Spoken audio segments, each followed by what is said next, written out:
We're excited to talk to Wendy today. So thank you, Wendy.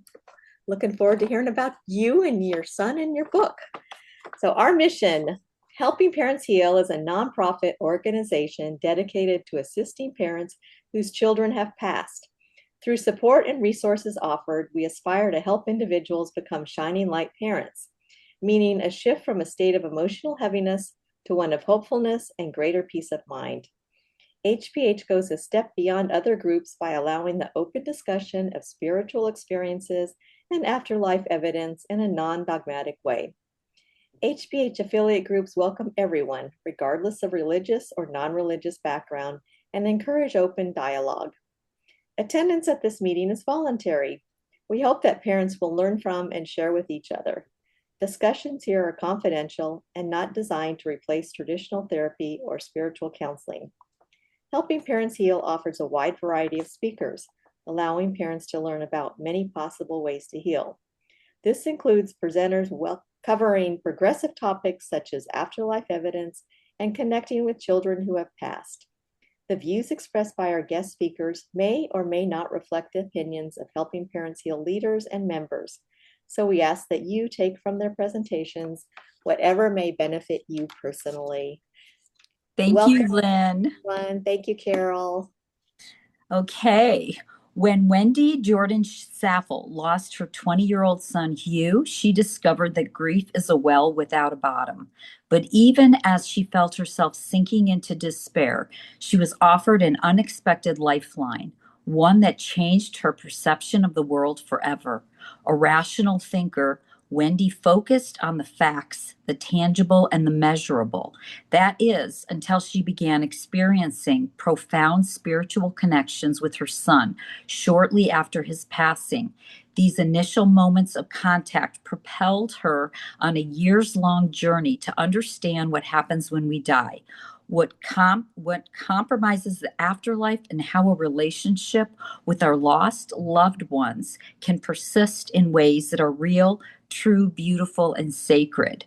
Drawing on traditional and non-traditional spiritual beliefs, the growing body of work on the survival of consciousness and what quantum physics tells us about the nature of reality, Never Really Left, shares a wealth of research, experience, and hope for all those who have lost the ones they love.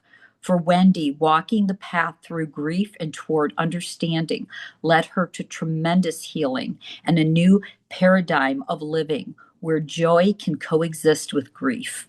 About Wendy. Wendy is an affiliate leader.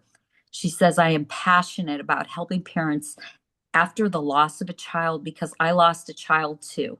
My beautiful 20-year-old Hugh in 2020, through mediumship and the fantastic support and resources offered by Helping Parents Heal.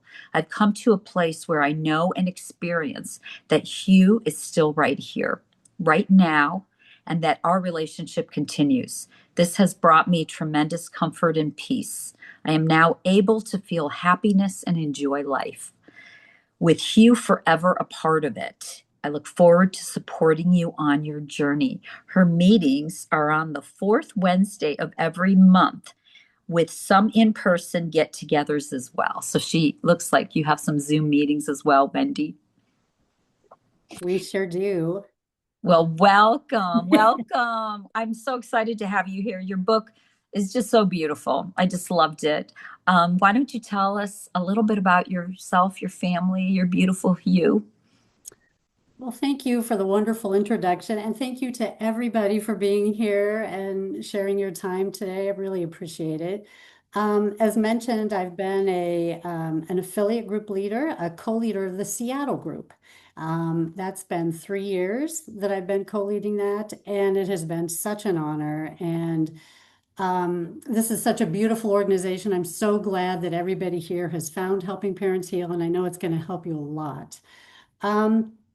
I am by day a marketing professional in the tech world, and my educational background is in the sciences. And that background in research and inquiry-based procedures have really factored in prominently in the journey I went on after my son Hugh passed. Exactly 6 years ago at the end of this month, and it was right at the beginning of the pandemic. I'm gonna see if I can put a picture of Hugh in the chat here, just so you know who I'm talking about. Let's see here.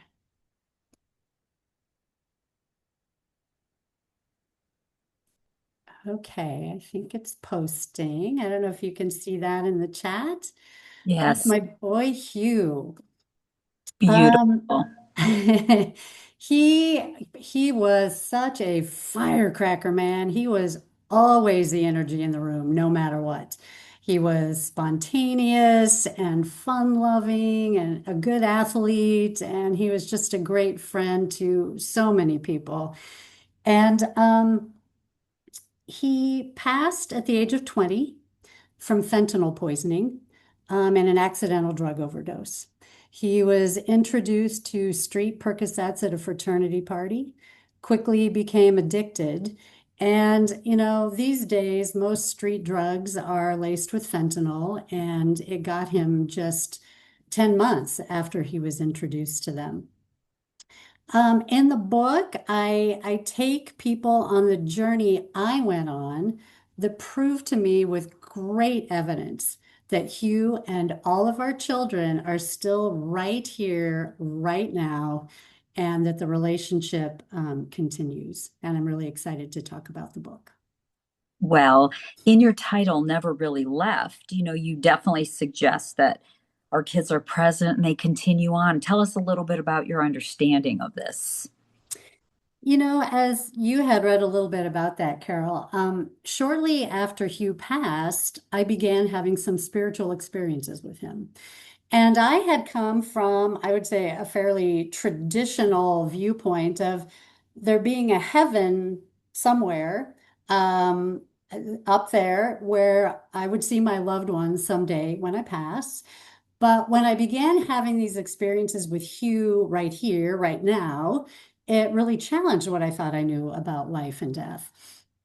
And being, a person grounded in science and research, it really pushed me on this big years-long journey to understand what happens when we die. How can these things be happening? What is the afterlife? Where is my son? And how can I have a continued relationship with him?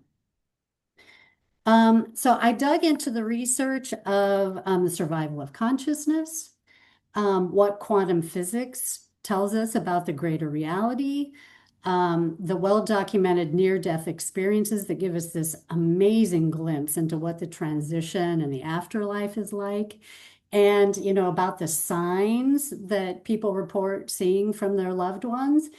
And probably more than anything else, I made the decision to develop as a medium.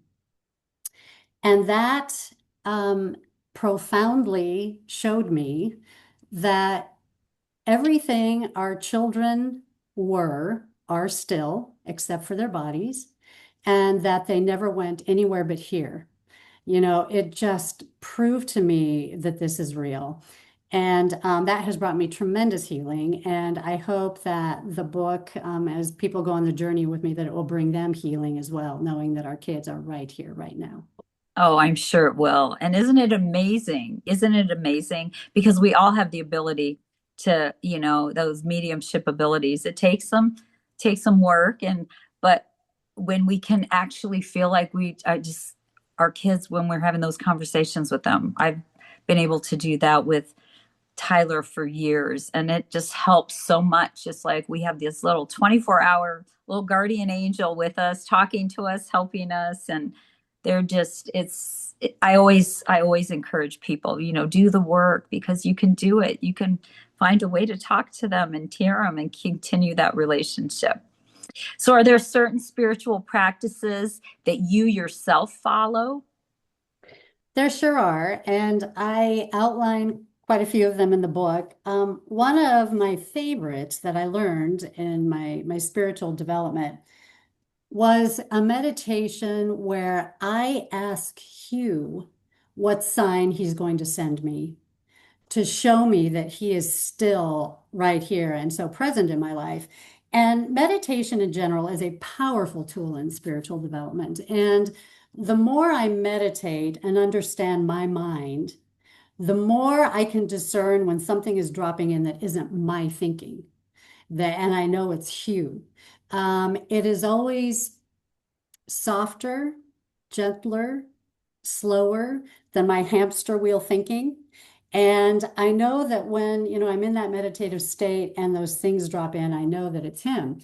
And I will see, I will first, I'll hear a word or phrase, which is going to be the sign. And I also kind of see it spelled out in front of me. And I've learned in mediumship development that, there are the four clairs of intuition that we all have. And I'm particularly clairvoyant and clairaudient, meaning I can see and hear things.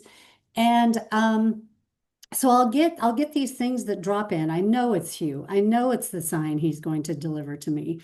And I always write it on a sticky note and I put it on the back of my computer monitor so I don't look at it.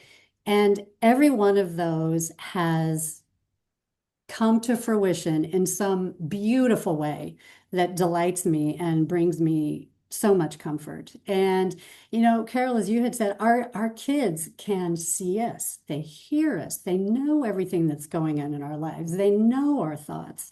And so to be able to have this practice where I can hear from Hugh has just been so rich for me. And I keep a journal of all those signs that I get from him. And I encourage people to do that, the signs you get from your kids. And that's probably my favorite spiritual practice, although there are many. I really love that. I have never heard somebody, I've heard so many people say they're looking for signs or they ask for a particular sign, but that's the first time I've heard that you ask him to tell you what sign he's going to show you. And I think that is wonderful. I'm gonna pass that information on as something that people could try because I love that. I think that's amazing. Learn to Well, connect and ask them what they're going to show us. yes, because they, are infinitely creative and they can see things in ways that we can't, and they know what they can fulfill. So it's great to tell them what sign we'd like to have, but also to ask them. And it feels in the moment and interactive, and I love that. And that is something I learned in Suzanne Gieseman's mediumship course. I know we'll probably talk about Well, that a yes, little I'm bit going to more. ask you. Well, I think that's wonderful. I think that's wonderful. If a reader reads your book, which I highly recommend that parents do because it's wonderful, what would you say? What would you suggest as a first step? To start on this journey of connecting. What would you suggest? Because I know you've named them throughout your book, but a first step if someone says, "I don't know where to begin." I would say the first step, if you're not doing it already, is to open yourself up to the understanding that your child is trying so hard to communicate with you. They really want you to know that they're here. And in grief, we're covered by a heavy, dark cloud of energy, and it's hard for us to notice those things. And, between grief and the powerful filter of our mind, um, we may not even notice, even very clear signs or more subtle forms of communication. So I think that once you open yourself to that and pay attention to what snags you.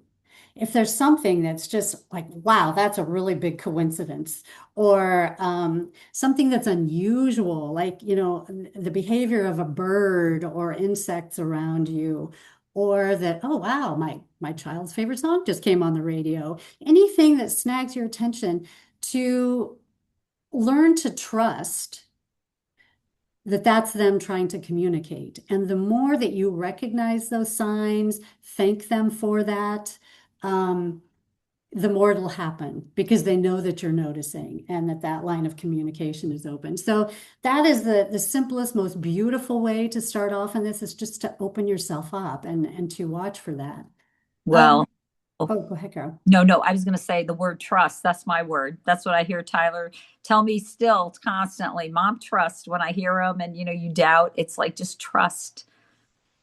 You're so right. And we all do that. And I still do, where something so miraculous will happen. And I'll think, was that just a coincidence? Did I just make that up? And, over time, I've really learned to trust that. That's huge. But it's, I think, something that we all struggle with a little bit at the beginning is wondering if that was real. Um, I also put in the book a practice called sitting in the power that mediums use when they develop, but I think it's great for everybody, um, where you learn to expand your awareness and you learn to understand what your energy feels like. And you can feel when a different kind of energy moves close to you.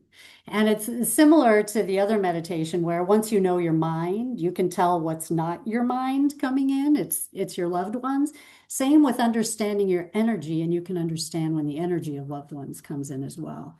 And that's been one of my biggest joys with connecting with Hugh. And I hear him more than I feel him, but it was actually just a couple weeks before the book was ready to publish. And I went up to my church in the sanctuary, and it was open hours. I was the only one in there. It was a gorgeous sanctuary, and I was praying, I was meditating, I was excited about the book being published and also nervous, putting myself out there and wondering how it was going to go. And so, I was deep in thought and I just felt this energy move in beside me. I felt heat and I felt pressure and I could feel a buzzing. And I heard Hugh's voice say to me very clearly, Mom, I'm so sorry Grammy and I had to kick your butt. And the introduction of the book, if you read it, I wrote the book because my Grammy and Hugh told me to, and my Grammy, who's been deceased for decades, kept coming through readings and saying to the medium that I'm writing a book. And I was like, no, I'm not writing a book. They go, oh, she seems really clear. You're writing a book. I'm like, no, I'm not writing a book. And this happened over and over again until Hugh told me as well. And that was my motivation for writing the book. But that I love that Hugh was apologizing for himself and Grammy having to kick my butt. But I could feel his energy. And it's, I think, through these practices I've gone through to really, open myself to the awareness of that.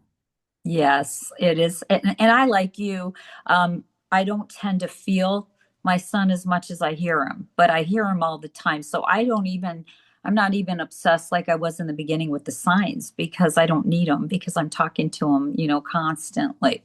But I do have a question here from one of our moms. Any meditation that you can personally recommend for her so she can connect with her son?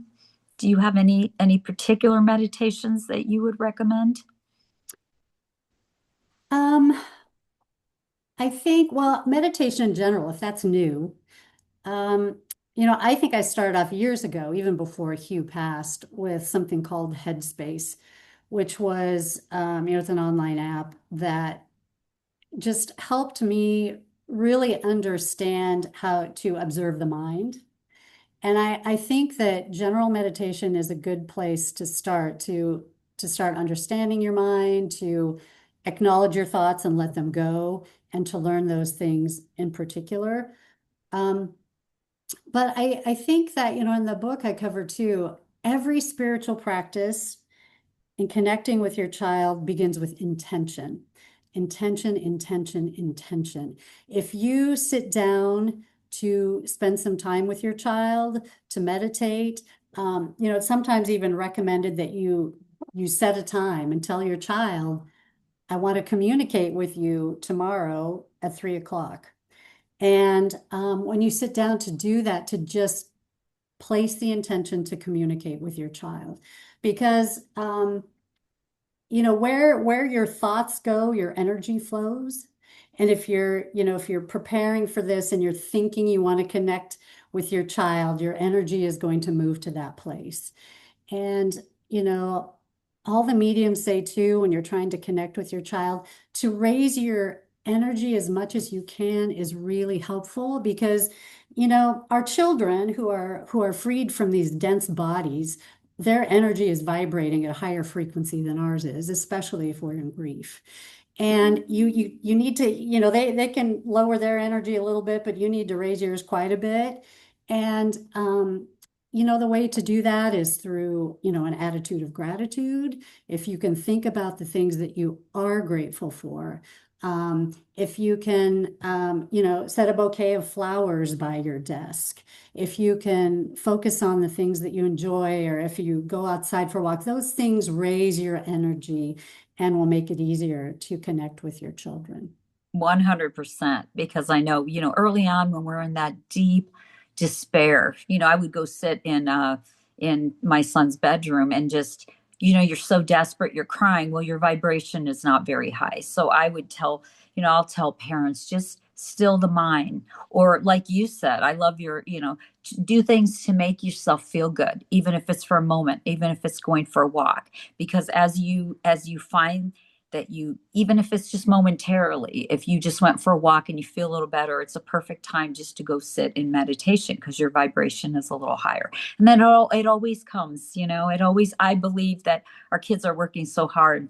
I think it's funny how you said about, the mediums told you to write a book. I've had so many parents that I've interviewed that say, the medium said he wanted me to write a book. And it just validates how hard our kids are working to spread the news and let all of us know. That's why Helping Parents Heal is like the greatest organization ever. I just can't imagine life without them.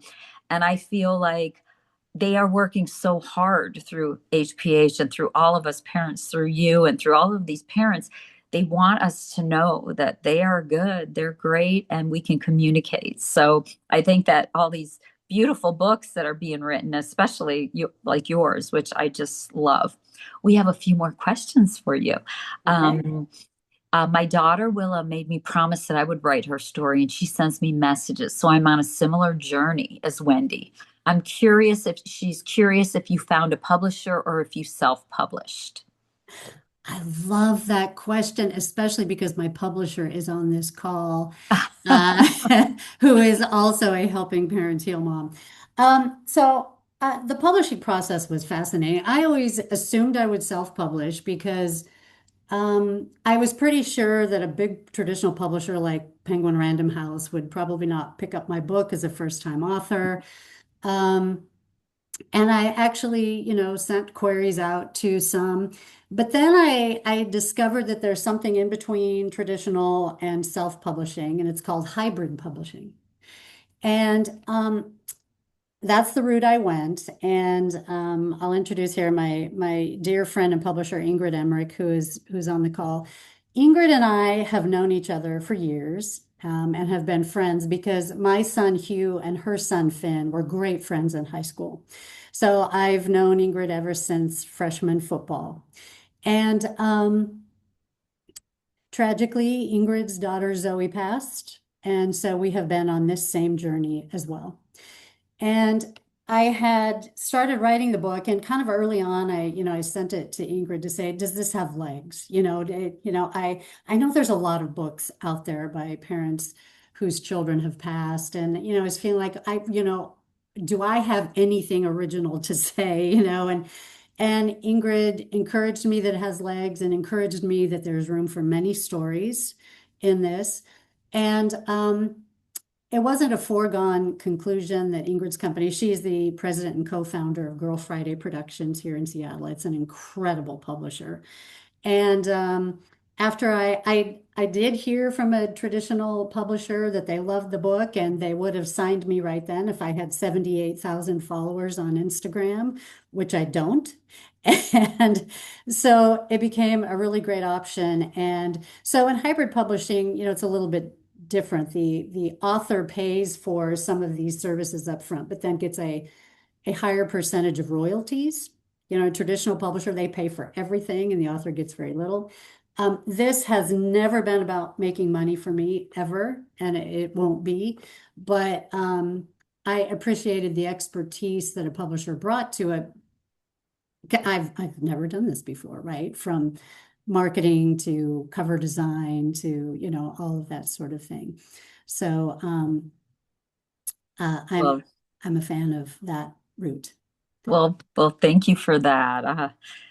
I think it's hard. It's hard. So if you can get that help, then absolutely. And I'm glad that you had a great experience. Another question for you. Has Okay. your relationship with Hugh changed since you first started to hear from him on the other side? In other words, does he visit more or less than he used to, or does he come through at certain times in your life? This is from one of our parents. It looks like Ingrid. That's awesome. Yes, it has changed. And a couple different ways. Early on, my grief was transformed by going to the first medium that I went to. And I talk in the book about, I don't know even how I decided to go to a medium. I've never talked to anybody who'd been one. I didn't know one. I think I might have been skeptical of them, but it all turned out. I went to this one who just rocked my world and and opened up in me the fact that, my gosh, afterlife communication is real. But early on, when I went to mediums, the messages that I kept getting from Hugh were pretty consistent about being so sorry for my pain, that he just didn't compute that his actions would be so painful to people. And he took responsibility for his death. He didn't intend to die. And it was all things that brought me comfort. In the years since, I encounter a wiser, more mature Hugh. I've had some hard fought healing in this, to get to the place of knowing that joy and grief can coexist. And the growing hasn't been mine alone, because now I get sound advice from Hugh. Um, and in one chapter of the book, it was the second to the last chapter, I asked him through the medium, what what would people want to know? What should I talk about? And what came through was so beautiful. And he was really like, Mom, this is a story about love. You may think that you're not saying anything particularly new or profound, but that's not the point. That it's about our family, to just, to talk about our journey, and that it's love that makes this communication possible. And that came from Hugh, which was really profound for me and helpful for me, and different than what I was getting from him early on. Um, in addition to that, I would say I kind of go in cycles where I will feel really connected to Hugh and I'll get a lot of signs from Hugh, and then times where I don't as much. But I don't despair, because I know another uptick will happen. I've had 6 years with this, so um, it comes and goes, but it will always be there. And yeah, I appreciate that he's growing on the other side and giving me his wisdom. Yes, they are. And you're right. They're always there. And if we need them, all we have to do is call them, and there they are. And fortunately, as time goes on, we do, and we have found joy again. We at least we don't need those constant signs. In the beginning, it's almost like we're drowning and we're treading water and then just trying to stay afloat. And then we live our lives and we find joy with them. And we can talk to them, but we can also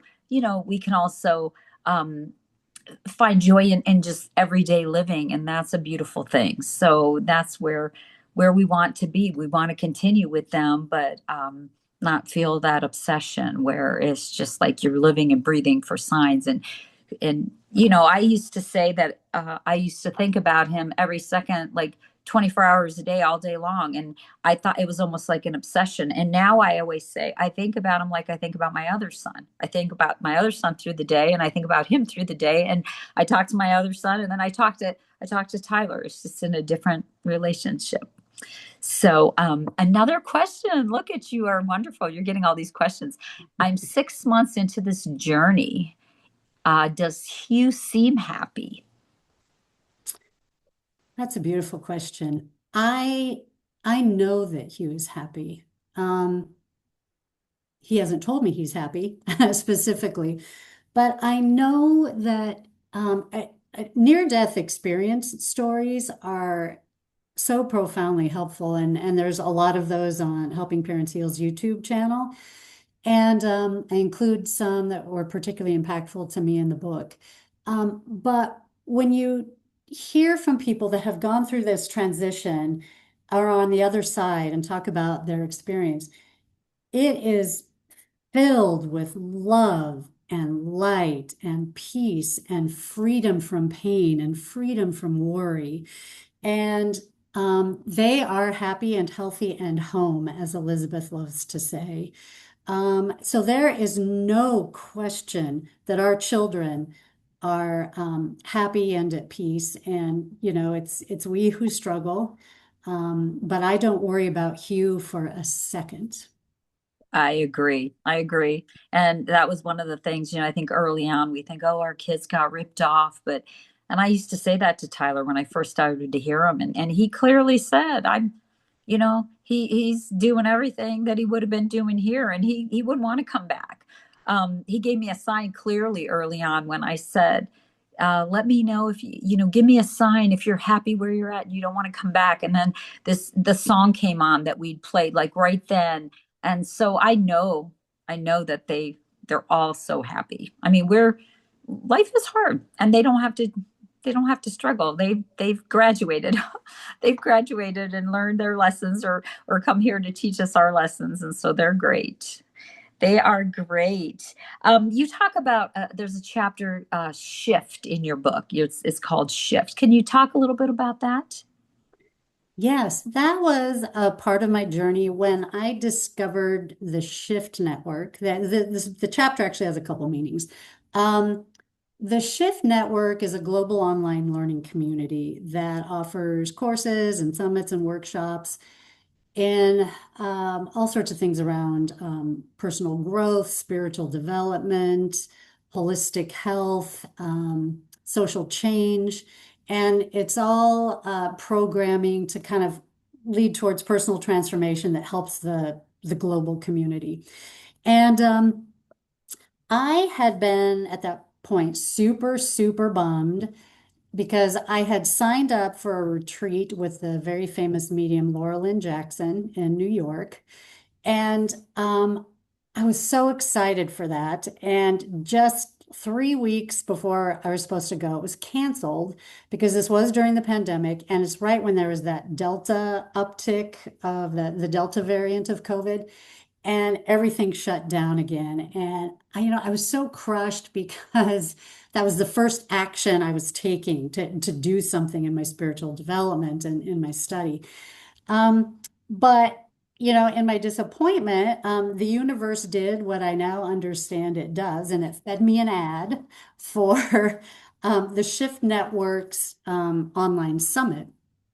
And I wrote it down so I could remember the name of it. It was called Beyond the Veil, The Science and Mysteries of Near-Death Experiences, Crossing Over, and the Afterlife. And there were going to be 6 speakers a day for 5 days, covering, the whole big picture on this theme. So there was going to be 30 speakers, and I signed up right away, and it was phenomenal. So part of it was the discovery of the Shift Network. Um, it introduced me to the big picture of what happens when we die and what happens next. And there were a few sessions that were particularly impactful for me. And one was the medium, Suzanne Gieseman. Um, and she talked about the various courses she teaches, which I signed up for, which I think we'll talk about. And she also it mentioned Helping Parents Heal, which I'd never heard of before. I couldn't believe I didn't find that in my extensive online searching after Hugh passed. And so this all just really shifted me. It was the pivot point to this hunger to learn and to grow and kind of launched me into everything that came next. Well, thank you for that. And as far as Suzanne Gieseman, was gonna be my next question. Why don't you tell us a little bit about what you learned, what helped you the most with her course? Yeah, for anybody who's not familiar with Suzanne Gieseman, and I know many people are, she's one of the preeminent mediums in the world. She's considered to be one of the most influential spiritual teachers of our time. And she also gives sacrificially of her time to helping parents heal because she is also a parent who's lost a child, her beloved stepdaughter, Susan. And so she's one of our treasured Helping Parents Heal providers. She'll be doing a keynote at the conference, and she is just amazing. I took two courses from her. They were both 7-week courses through the Shift Network. You can too. Sometimes they're live and in person, but if they've already passed, you can still access it, on demand, self-paced. And it became my first introduction to soul communication with my son or with anybody as I was exploring mediumship.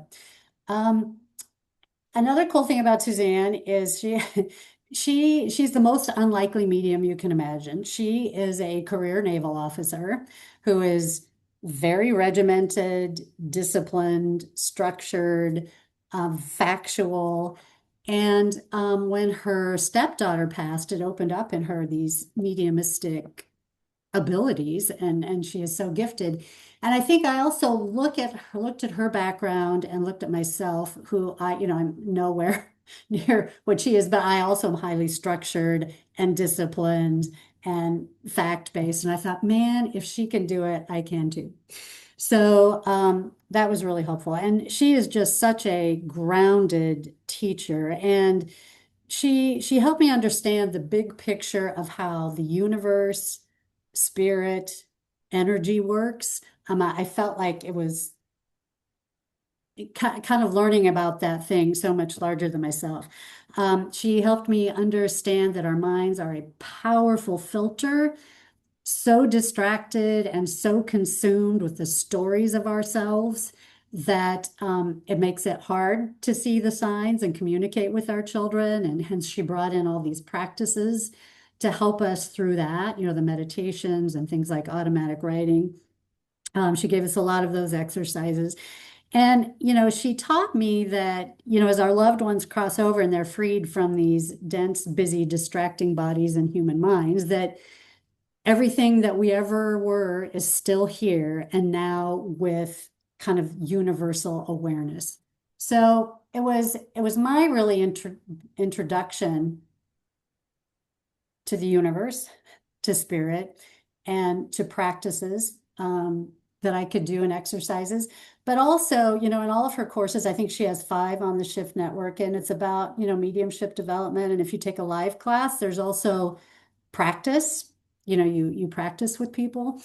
But she's a phenomenal teacher and human and medium, and I learned so much from her. And I Yes. subsequently learned from many others as well, but she was my first. Yes, she's amazing, and she's a huge part of our conference. So since you had mentioned Suzanne, at this point I'll say what you have a chapter about the conference. You want to speak a little briefly about that since we have our amazing conference coming up this August?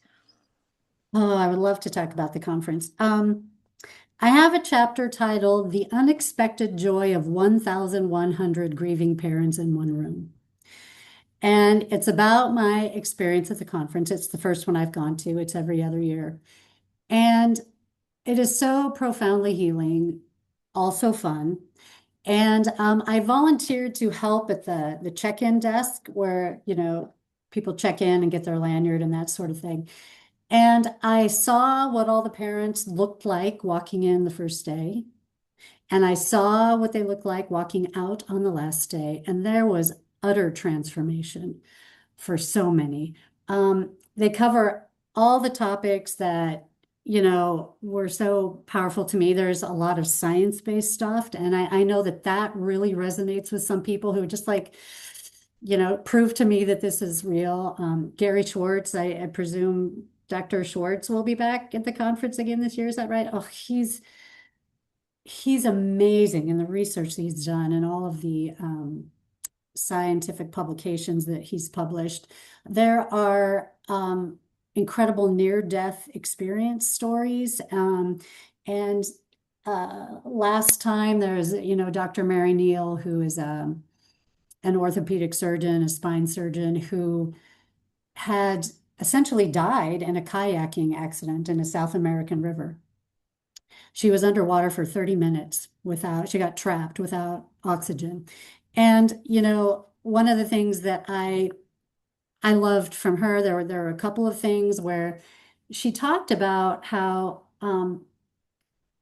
she felt her bones breaking, and she knew she should be in pain, but she wasn't. She only felt live and then more alive.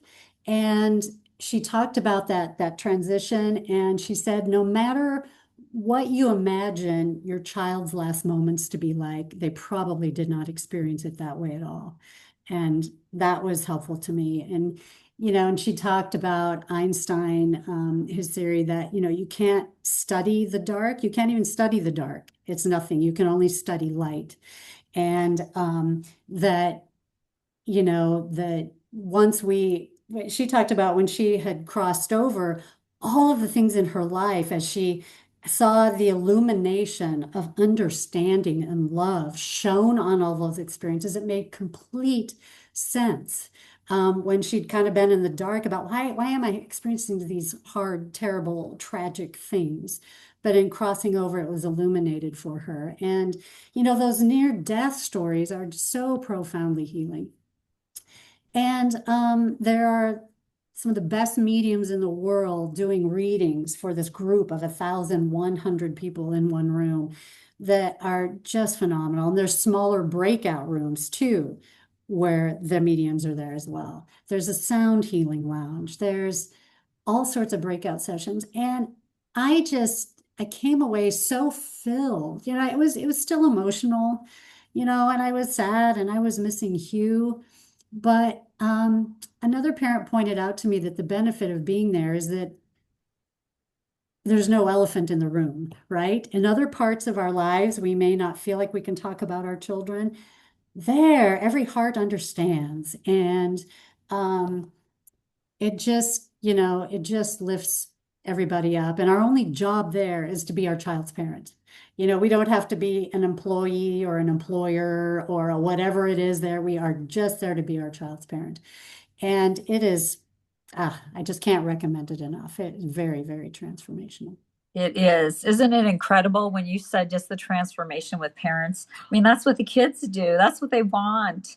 That's what they're working so hard to see us smile and to show us that they're here and that it's okay.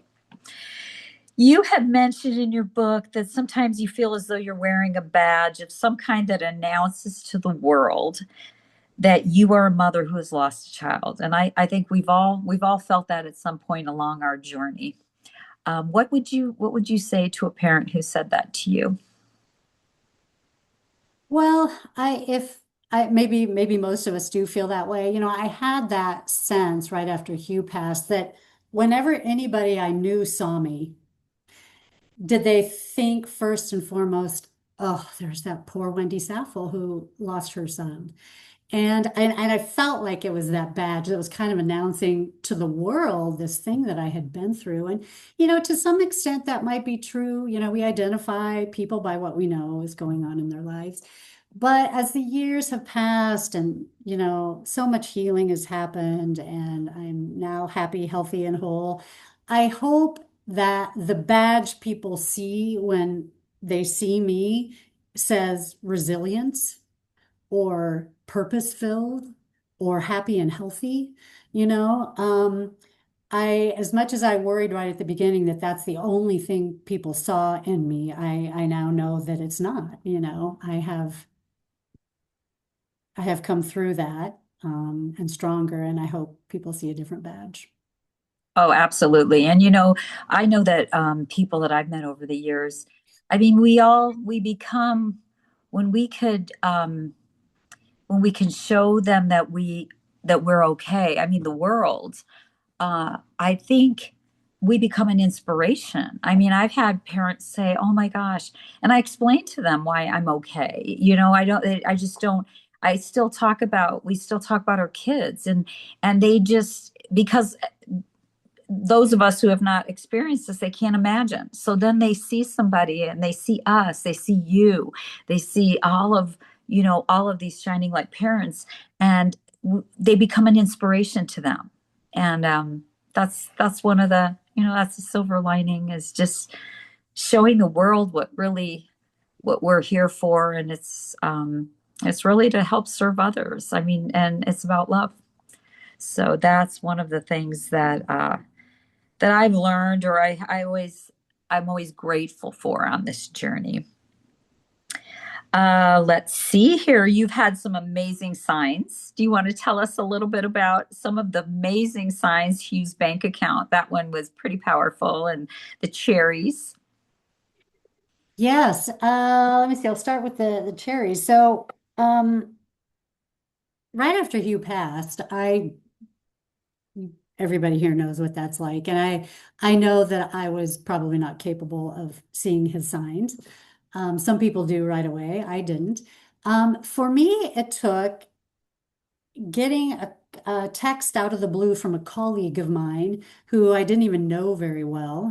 We didn't, she didn't know much about my life, but she reached out to me with a message from Hugh. I hopped on the phone and I, talked to her, and she also told me that cherries would be a sign from him. Because she was seeing a cherry tree and a cherry pie and the children's game, Hi Ho Cherry-O.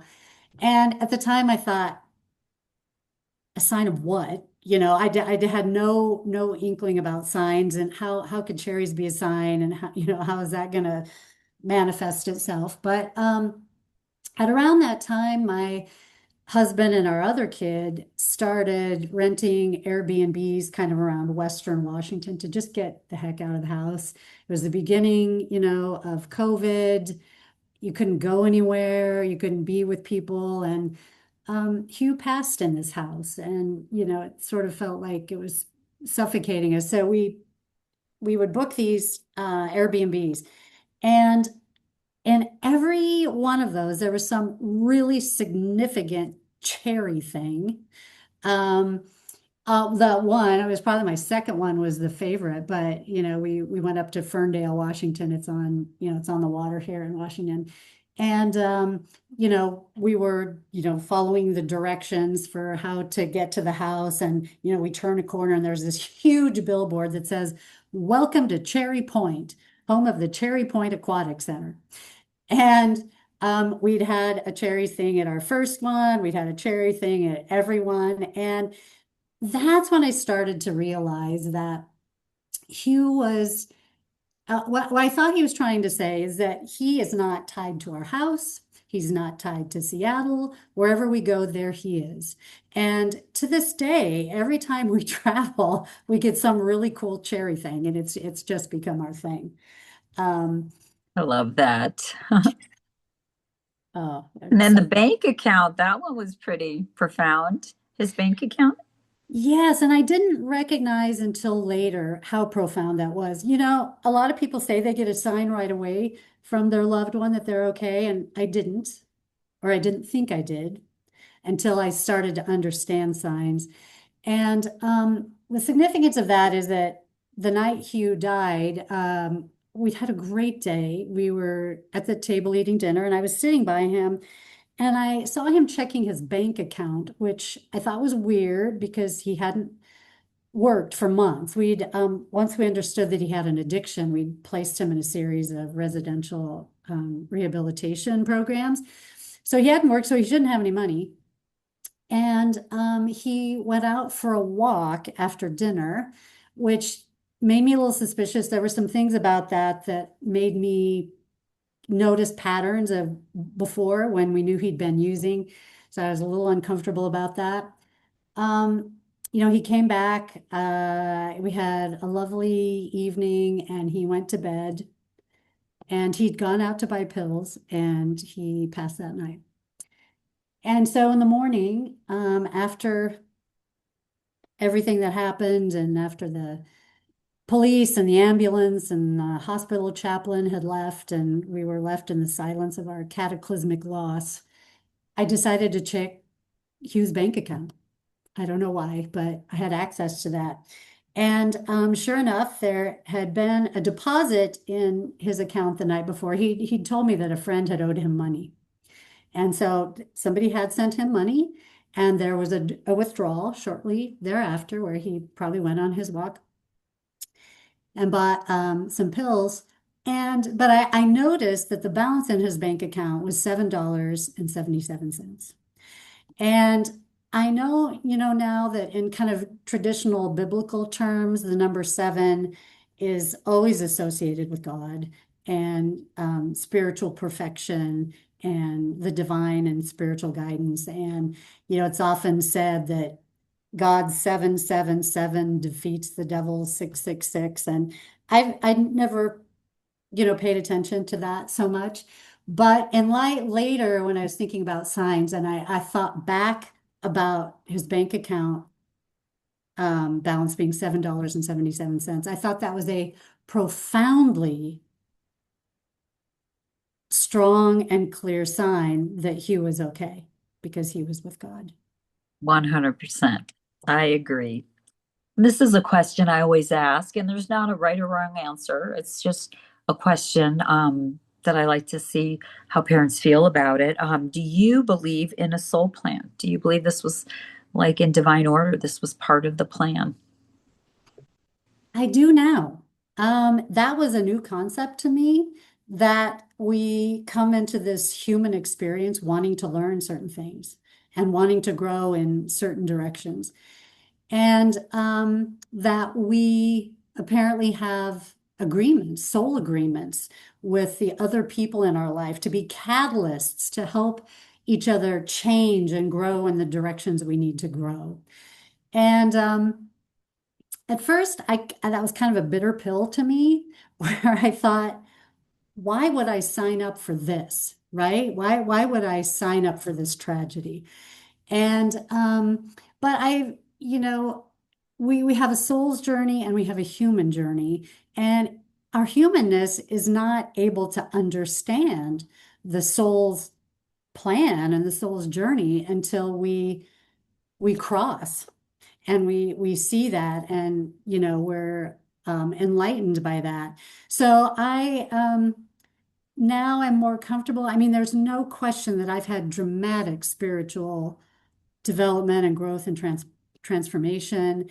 And I have grown in so much through this tragedy. I have found purpose in this tragedy. I have found that, joy and grief can coexist. And maybe that was my soul's plan, and this is what it needed to be to get there. And I fully acknowledge that I don't understand all of that, but I do believe. Yes. And I think we all, we have our own truth, but we'll know for sure one day, one day. For me, it's always been comforting because to me it sounds crazy. And for my husband, it wasn't. He was like you. He said, why would I sign up for this? But to me, it took us out of the victim mode. It's like, okay, there's a bigger purpose here.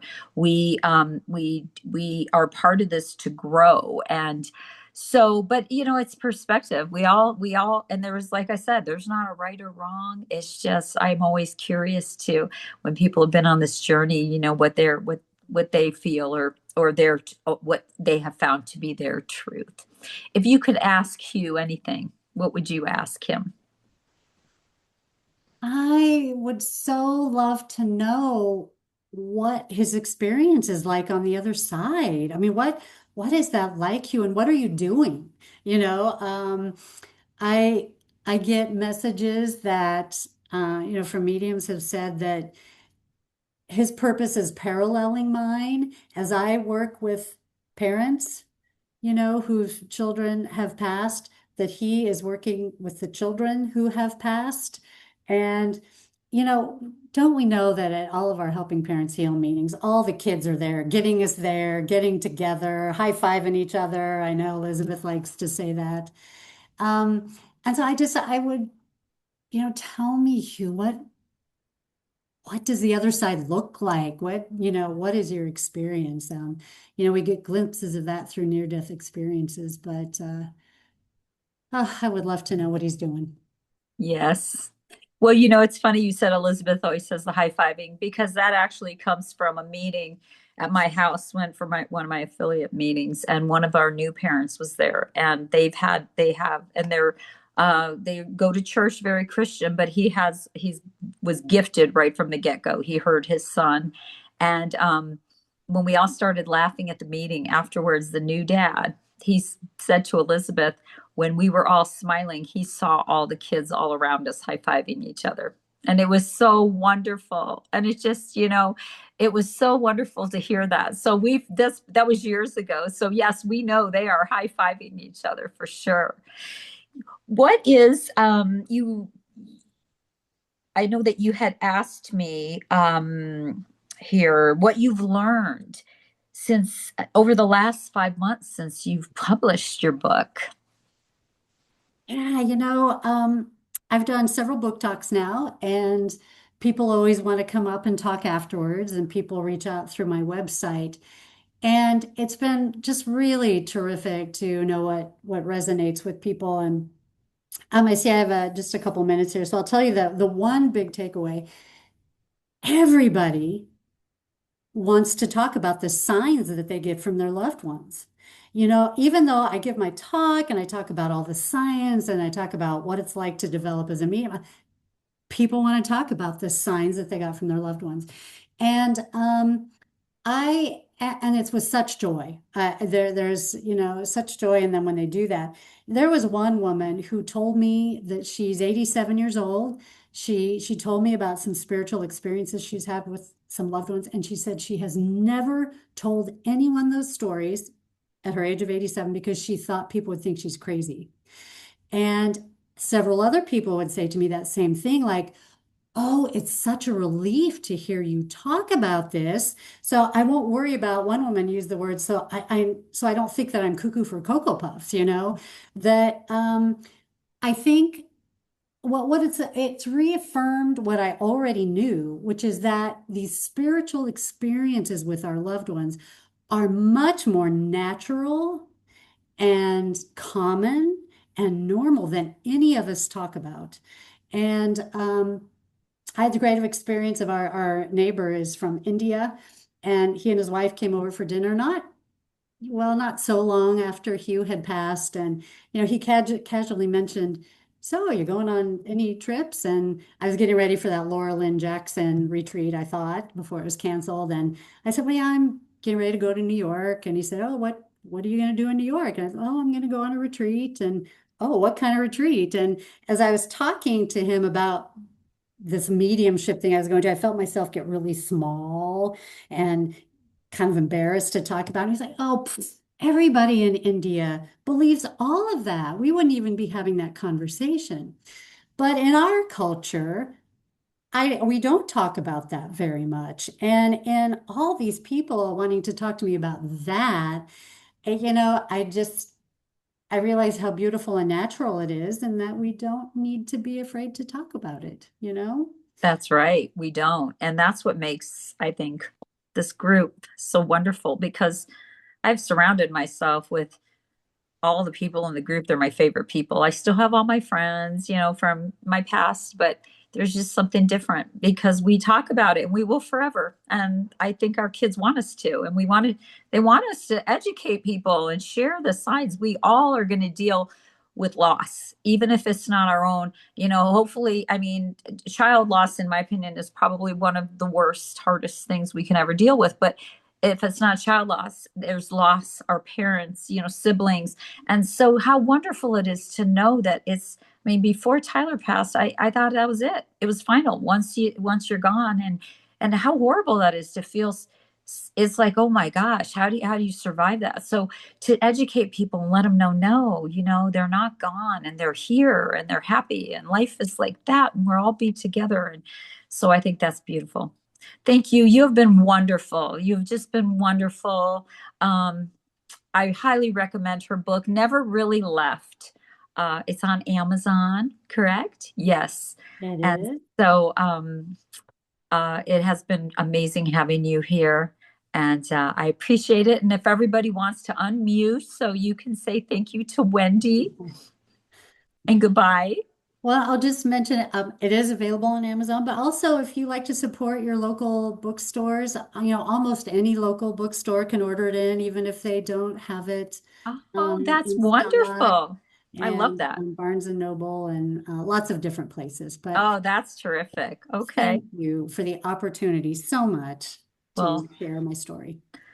thank you, Wendy. And I don't know if everybody can unmute or if I probably need to. I think they can, Thank you. hopefully. Okay. That was wonderful. And Thank Thank you. you. Thank you, Thank Wendy, for you. sharing your stories. Wendy. Carol, Thank you and so thank you, Thank much. it's you. Elizabeth. Thank you, available by Wendy.